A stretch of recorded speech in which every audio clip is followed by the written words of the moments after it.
Amahoro y'Imana abane namwe. Uno munsi kuwa gatanu tariki 17 mu kwezi kwa Kigarama muri Fasha Burundi TV bagize amahigwe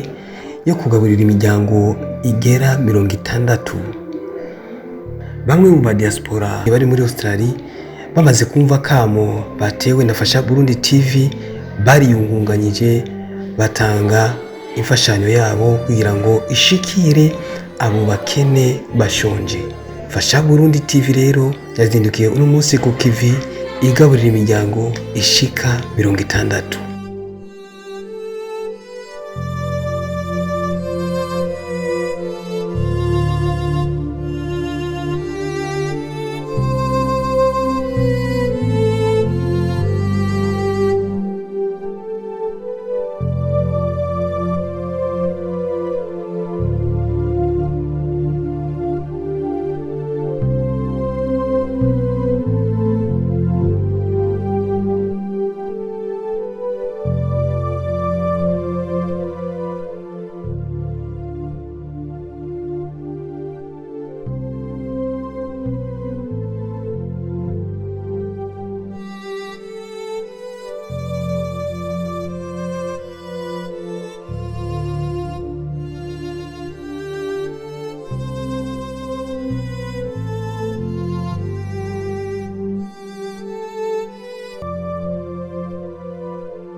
Ibi byose ni wawe sawa. Iby'uyu mutamarero bitwara gute nawe? Burashize hanze kwanza. Canke nashire mu gitenge. Shira mu gitenge.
Amen.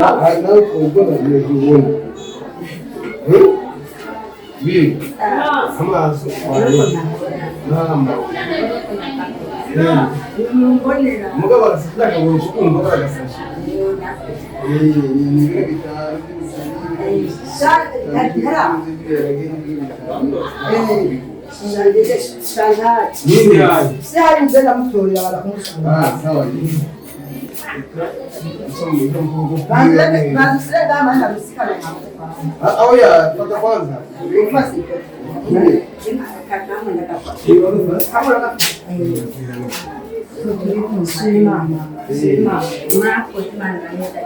Amen.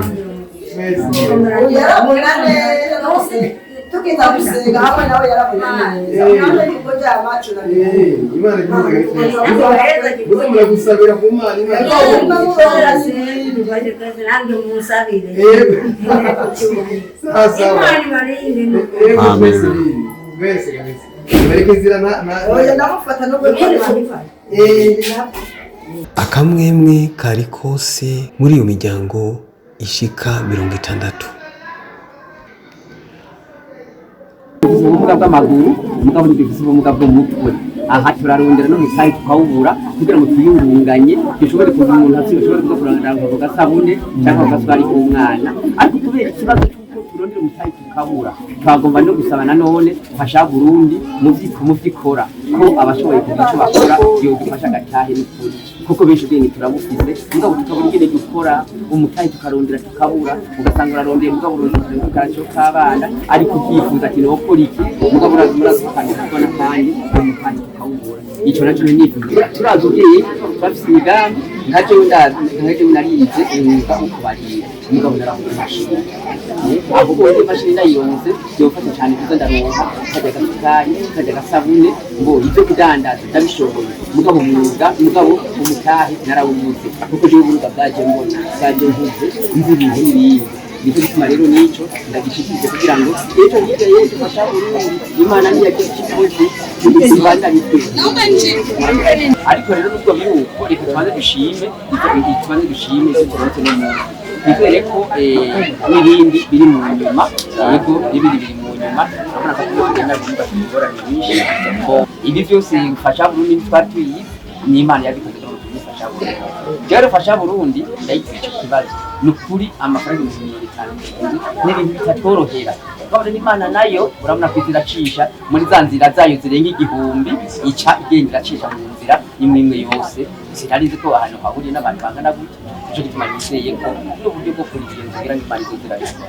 jewe rero ku ruhande wanje niko ndashimiye fasha Burundi hanyuma ndashimiye kabisa bimwe byimazeyo ahubwo jewe sinzigera ndeka kuja ku mavi nzoguma ku mavi kugira ngo n'ibisumbibi tuze tubironka kwizina rero rya bagenzi banje bagenda n'ubumuga no kwizina rya bagenzi banje batama n'abatamakazi bari ngaha jewe numva bomfasha bakantiza amashi yabo tugakomera amashi